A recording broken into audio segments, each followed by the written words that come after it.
Selamünaleyküm qarindoshlar. Hozir biz Xitoy konsulsiyaning oldida. Necis Xitoyniki Anqaradagi konsulsiyaning oldida bir to'p qarindoshlar faoliyat o'tkazgan. Lekin ruxsatsiz og'achqa saqchilar ruxsat qilmag'achqa biz ularga moslashib, chiroyli bu yerga ketib, boshqa yerda faoliyat qilgan bo'ldik.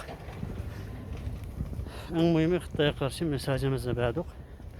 Tecavüzcü Xitoy kafirlari mana Turkiyadagi bir Türk tuproqqa Türk davlatida konsulsiyasini qila oladi. Biz Sharq Turkistonliklar bir Türk avlodi. Bir Türk sistemasi bir musulmon turib nima uchun Sharq Turkiston konsulsiyasini qila olmaymiz. Biz mana shuning uchun inshaalloh bütün Sharq Turkistonliklar birlashib Sharq Turkiston ordumizmi, Sharq Turkiston konsulsiyamizmi Turkiyada bo'lishi kerak qarindoshlar. Bunun için neymiş qilish kerak? Mana bugünkidek 5-10 adam Xitoy birganda qilib bir-biriga qarshi faoliyat qilaversa, namoyish qilaversa, ham da'vo qilaversa, 20-71 yil zulm ko'rdik. Yana nurg'unlagan zulm Allah saqlasin. Beşimizde bo'lib qolishi mumkin.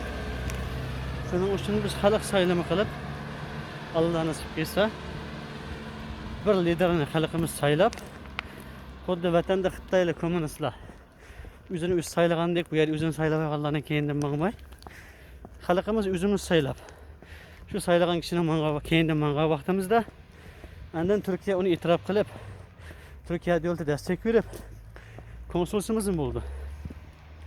Ordumuz mu bo'ldi? Pasport kimligimiz mi bo'ldi? Ana shu Tibetlarga o'xshash. Belki özümüzdeki Sharq Turkiston pulum bulduk qarindoshlar. Meyli gümüş pulu olsun, meyli altın pulu olsun.